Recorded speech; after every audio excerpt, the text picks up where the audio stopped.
There. And there it goes. Ready? Hear ye, hear ye, hear ye. Court appeals for the 14th District of Texas now in session. Pursuant to adjournment. God save the Constitution and His honorable court. All right, good afternoon. I think we're up and running. We're here on 14-20-00125 Target Corporation versus D&H Properties LLC. Is everybody ready to proceed? Yes, Your Honor. I see counsel for appellant, you've reserved 4 minutes for rebuttal. Is that Yes, Your correct? Honor. Okay, great. Whenever you're ready. May it please the court. This appeal is about the enforceability of 2 contracts, an easement agreement and an option to purchase real property. If the court would please turn to page 1 of your bench book, I'd like to provide just a little bit of context. All of the areas you see labeled on that map were once owned by National Oil Well, now National Oil Well Barco, or NOV. NOV moved its facilities, but it sold the property to a commercial developer. When it did that, it carved out 2 parcels that had been contaminated and were the subject of an environmental cleanup program overseen by the TCEQ. NOV retained ownership of these 2 parcels and responsibility for their environmental cleanup.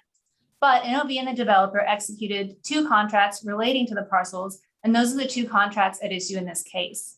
First, an easement agreement that authorizes the owner of the larger dominant tract to use the parcels for ingress and egress, parking, and signage. Second, an option to purchase the parcels for a price calculated depending on how much of the environmental cleanup had occurred. One of the parcels was in fact purchased, and at that time, the easement agreement was amended to apply only to the remaining parcel. That's the parcel owned by D&H, appellee in this case, and that's the parcel at issue in this case. That is labeled in white on your map.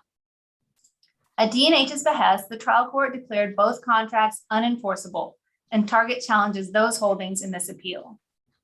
I'd like to start by talking about the easement agreement.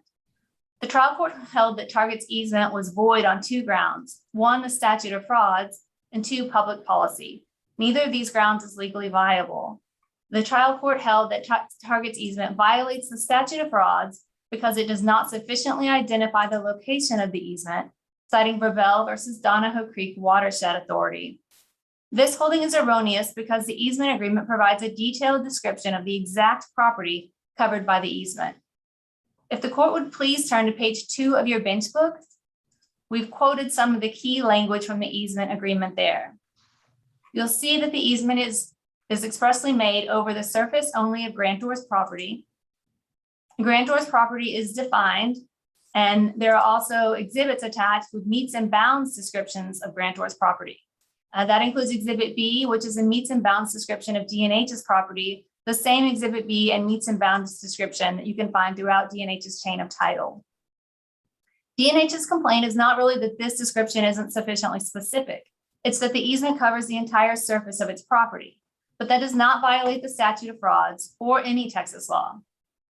The cases cited by D&H involve easements that cover less than the entire servient tract, but fail to state where on the tract the easement is located. For example, Rebuttal involved an easement that covered 111 acres on a 250-acre tract, but didn't state which 111 acres were covered. That was a violation of the statute of frauds. But this is not an analogous situation because the easement here expressly covers the entire surface of the servient parcel and provides a detailed description of it. D&H has not cited a single case holding that an easement cannot cover the entire surface of the servient property. And in fact, in our briefs, we cite multiple cases holding just the opposite. D&H implies that these cases all deal with utility easements, but we cite multiple non-utility cases, including Hubert versus Davis, Wolf versus Highland Haven Property Owners Association, and Harris versus Bentley Express Limited. Another example is OCTG versus Laguna Tubular Products, a 2018 opinion from this case, where an easement allowed the dominant tract owner to use the servient parcel, the entire surface of the servient parcel and below the surface for a rainwater retention pond. In that case, enforceability wasn't even questioned. No Texas court has ever applied Rebuttal or the statute of frauds to invalidate an easement on the grounds that it covers the entire surface of the servient property. Turning to the public policy issue, the trial court held that Target's easement was void as against public policy under Baker versus Henderson because Target failed to identify any commercial use that D&H could make of its property. As a preliminary matter, This really turns the burden of proof on its head. Target does not have the burden to identify hypothetical commercial or non-commercial uses for D&H. D&H raised an affirmative defense that the contract was void as against public policy and bore the burden of proof on that affirmative defense.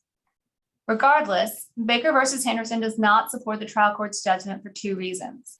First, Baker and its progeny address restrictive covenants, not easements like this. The easement here simply does not implicate the public policy concern in Baker. Second, even if Baker did apply, Teal trading would bar the result that D&H seeks. Starting with the first issue, there's an important difference between restrictive covenants, the purpose of which is to prohibit specified uses, and ordinary easements like this one, the purpose of which is to authorize specified uses by a party other than the landowner. Baker and its progeny deal with restrictive covenants that prohibit uses, where if they go too far, the result can be that they render the land entirely unusable by anyone. For example, Baker involved a restrictive covenant that required houses to be built 75 feet back from the street. The problem was that for one corner lot, if the house had to be built 75 feet back from both cross streets, you couldn't build a house on the lot at all, which would render the residential lot entirely unusable. Easements like this one do not pose the same risk. While the easement here shifts specified uses from one contracting party to another, it does not render land unusable. And in fact, Target has been using the land for parking and ingress and egress for more than a decade. No Texas case has ever held an easement void under Baker. Turning to the second issue on this topic, Teal trading.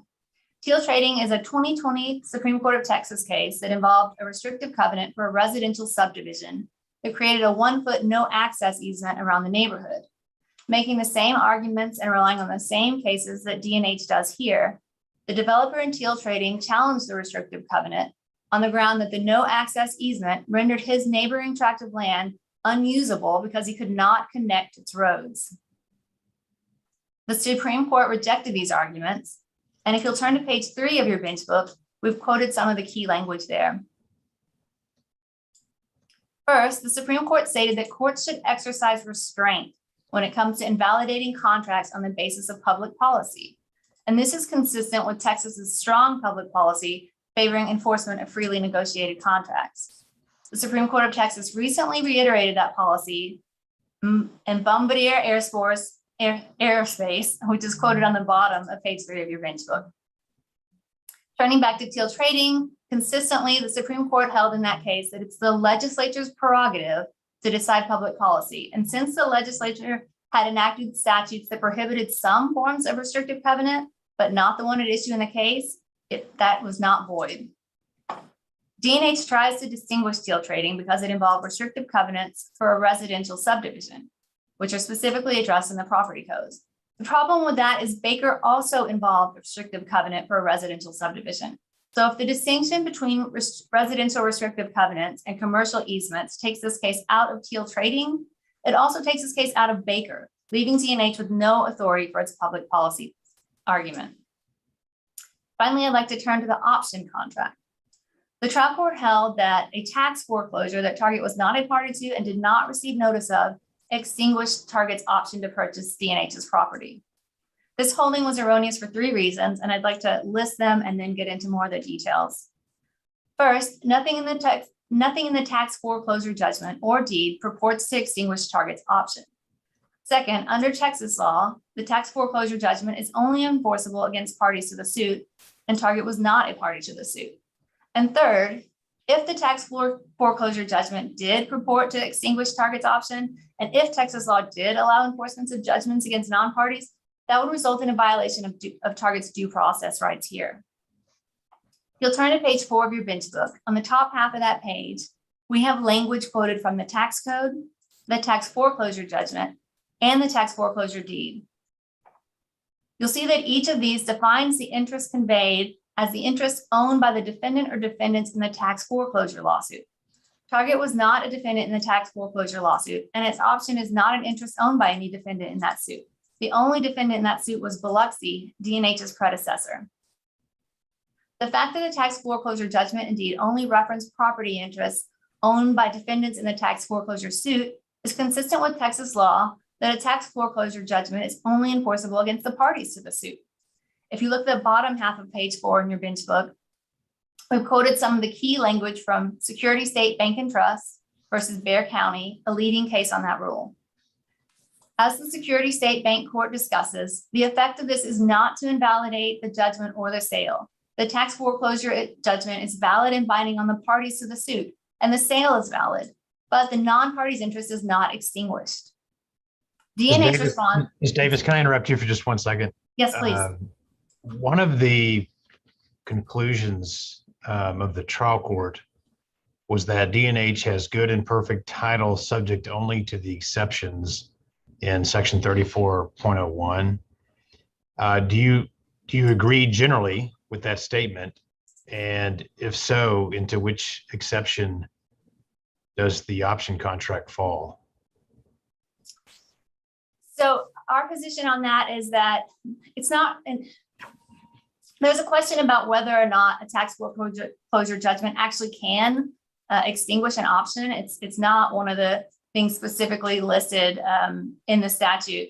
But assuming that a tax foreclosure judgment actually can extinguish an option, that's not what happened here. Just like we know a tax foreclosure judgment can extinguish a lien. And when you want to do that, what you have to do is sue the lien holder to make them a defendant in a lawsuit. If you don't do that, the case law establishes that the lien holder's lien isn't extinguished. Does the option contract make Target a lien holder? No, Target is not a lien holder.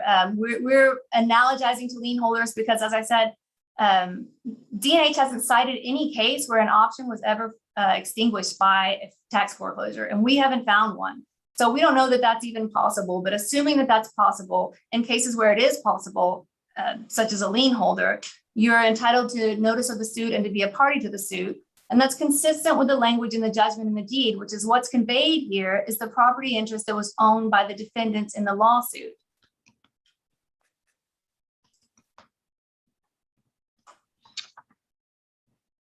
Well, do you have any authority that says that for someone in Target's position that has no ownership interest in the property, that you must be a party to a tax foreclosure suit?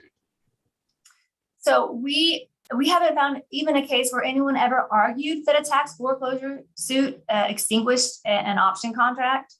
So, which is why I think defendant hasn't cited any cases where that happened. So we haven't found any cases that reject that argument because we haven't found any where it's been made in the first place. A tax foreclosure, an option is a property interest under Texas law.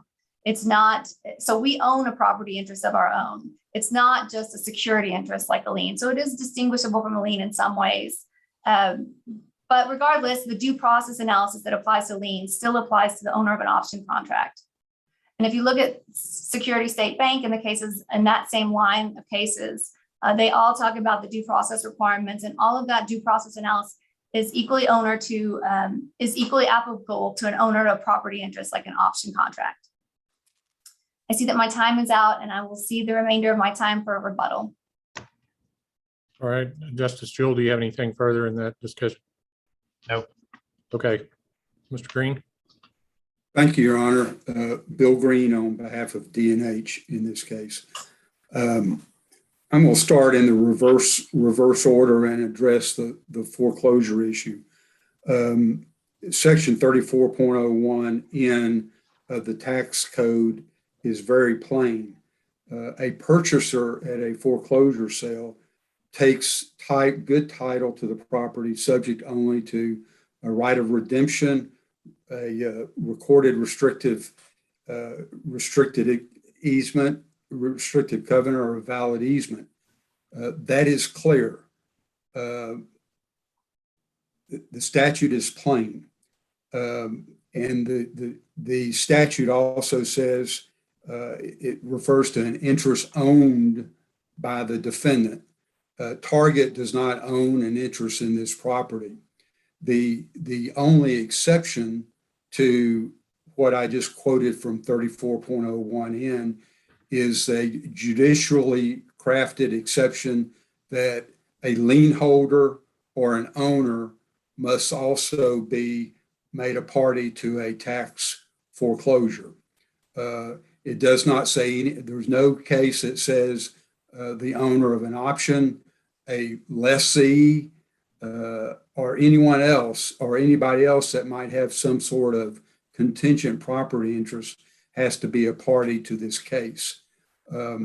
We conduct thousands of tax foreclosure cases every year in Harris County, and the statute is very plain on this, and there should not be some sort of judicially crafted exception to require notice and to a party like someone who has an option agreement.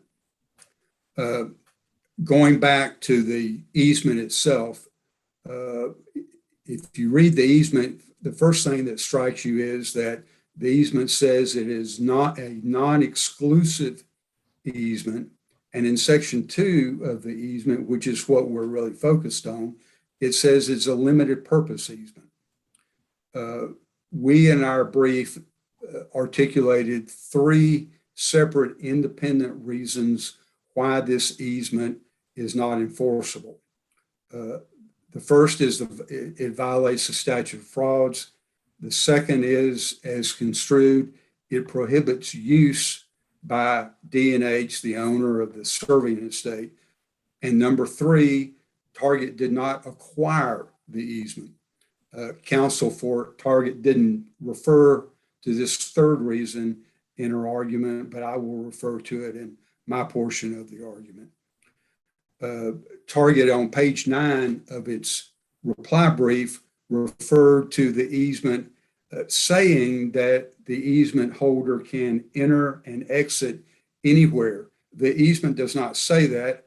I'm guessing this is an attempt to create a point of entrance and exit by saying that they could enter or exit anywhere. Easement doesn't say that.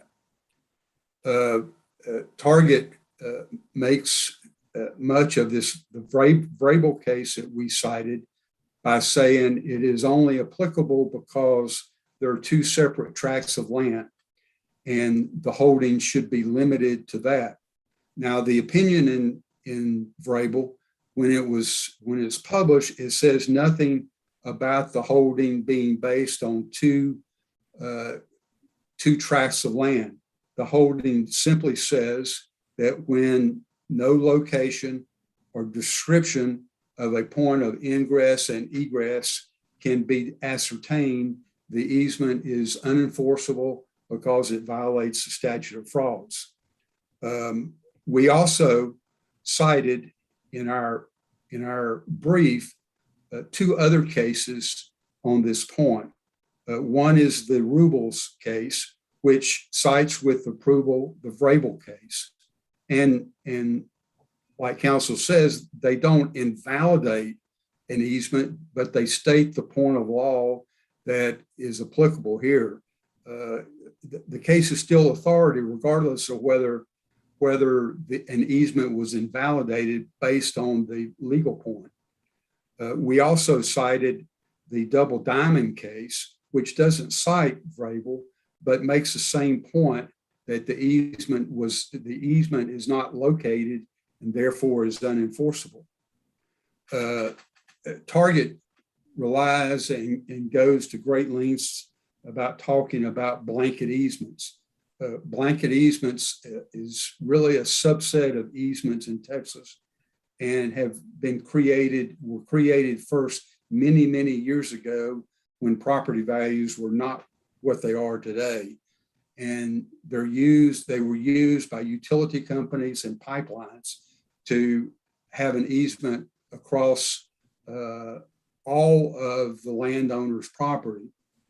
And once the easement is actually, a line is dug or put up and the easement is located, the Supreme Court decision in Houston Pipeline from 1964 says once it's located, then the location of the easement is set, and that is it. Now, there are some cases that the easements provide for multiple lines, that they permit the the owner of the easement to follow a different path, a parallel path, or any other path. Those easements, those blanket easements have been held enforceable because of the wording of the easement that allows multiple paths. And of course, there's nothing in this easement that talks about multiple paths of ingress and egress. The easement does not locate a point of entrance or exit. It does not say that you can enter or exit anywhere. It is silent on the purpose. And that's why the trial court declared that the easement was unenforceable because of the statute of frauds. The second independent reason is the prohibited use. We cited the Baker opinion, and here again, the Baker opinion articulates the concept that if the easement holder, the owner of the dominant estate, their use is such that it would preclude use by the surveying estate, then it is unenforceable. Now, as counsel said, the easement in the Baker case was held that there was a way to use the easement, and therefore it was held to be enforceable in that case. This concept, the holding was cited with approval in two subsequent cases that are not mentioned in the papers of either side. The first one is Hubanks v. Oakwood. The site is 1999 Westlaw 173956, and Pearson versus Fort Worth Bank 564 Southwest 2nd 175. The Teal trading case was referred to by Target in the reply brief, and again here today.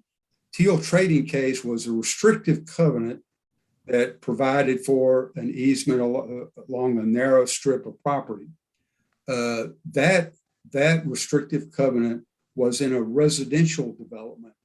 And basically the court says, well, it says what it says, and because of provisions in the property code now, the easement or restrictive covenant is to be construed as it is written, and that's the end of it.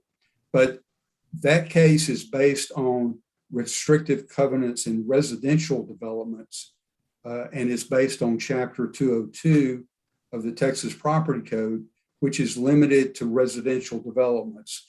There's no holding that says 202 is applicable to commercial developments. That is left to the legislature if they want to do something about it. To date, I know nothing that they have done about that. On the lack of value or lack of use or inability to use the property,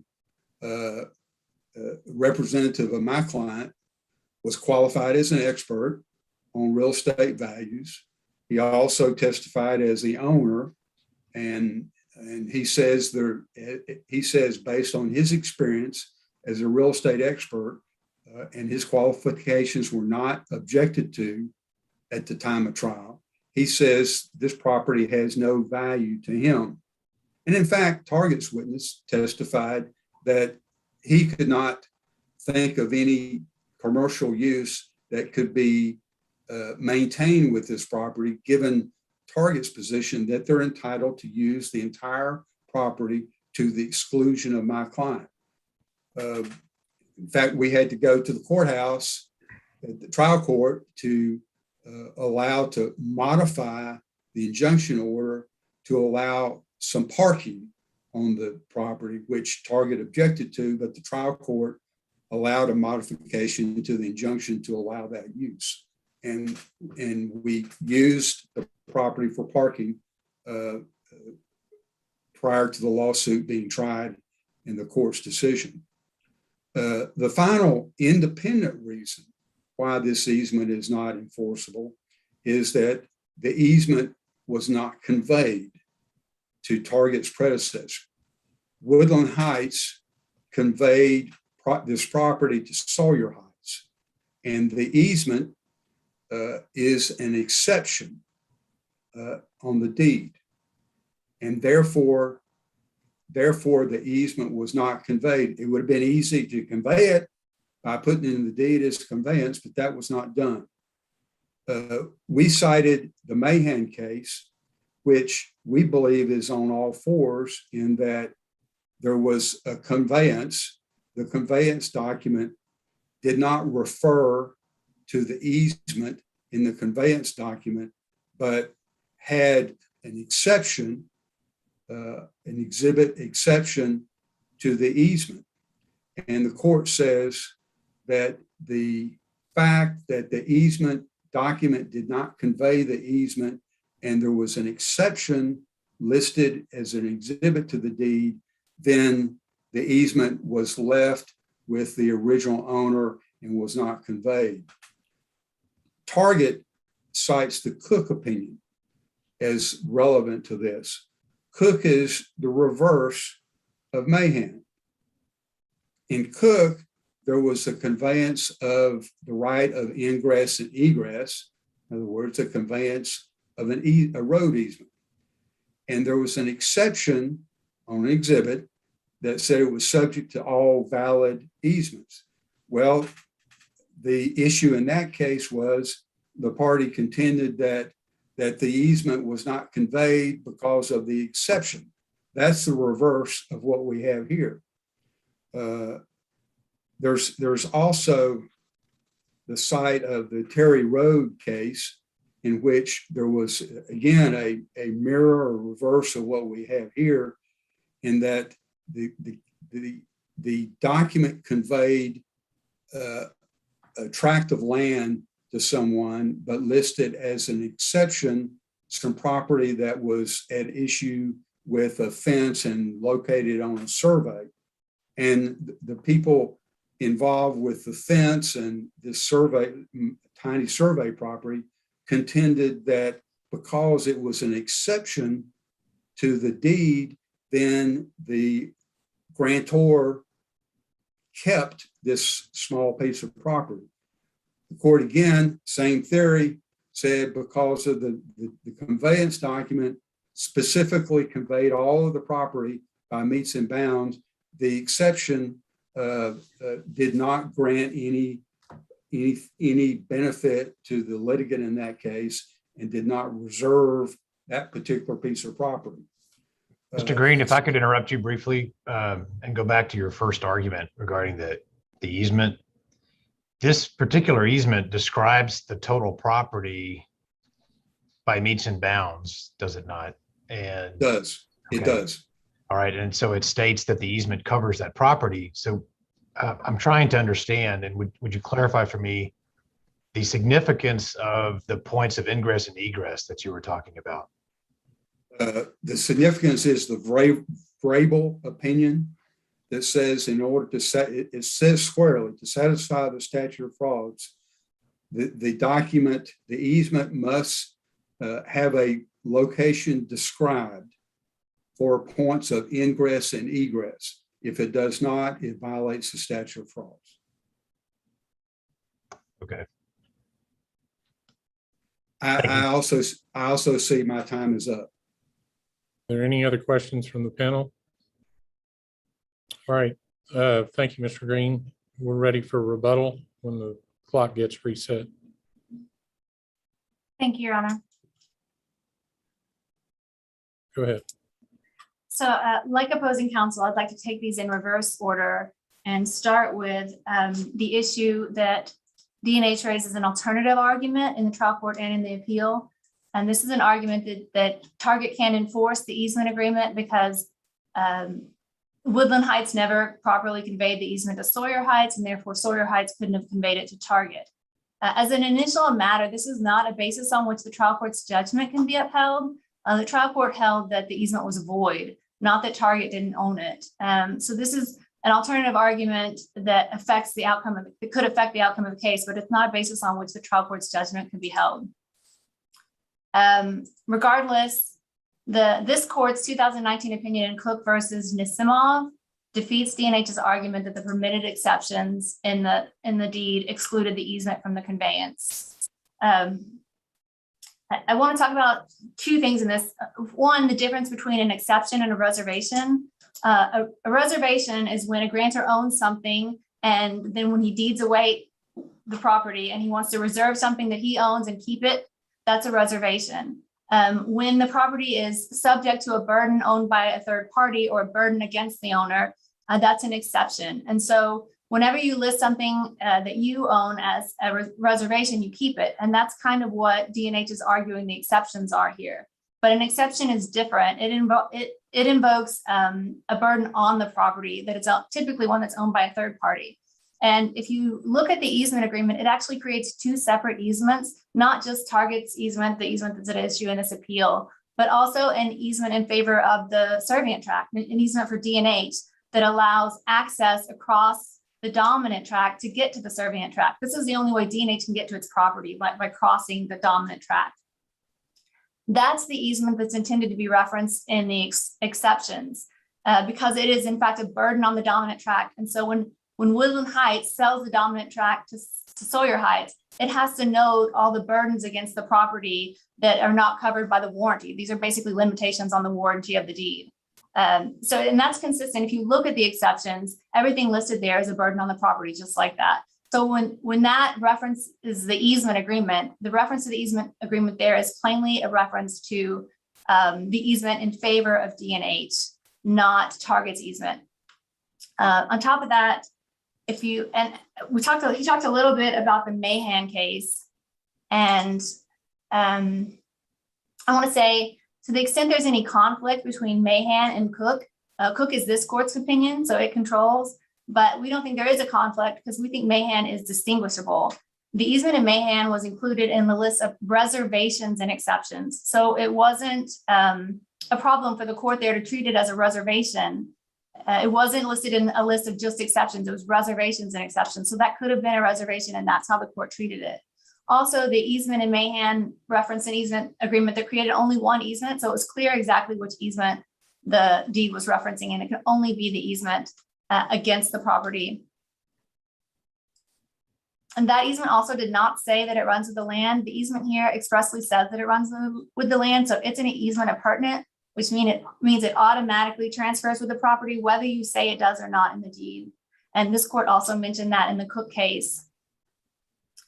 Finally, the court there was dealing with a conflict between an express reservation and an implied transfer. There's no such conflict here, besides the fact that the exception listed is not intended to be a reference to Target's easement. There's also not just an implied transfer, just because the easement is an easement appurtenant that automatically transfers. It's also expressly transferred by the use of the phrase all appurtenances in the granting language. And there's case law, including Cook from this court, that says that is an express conveyance of an easement appurtenant like this. I'd also like to talk, if I have time, no, I do not have time. We're out of time. Are there any questions from the panel? Okay, thank you very much, counsel, for those arguments. Target versus D&H Properties is submitted, and we're adjourned. Thank you.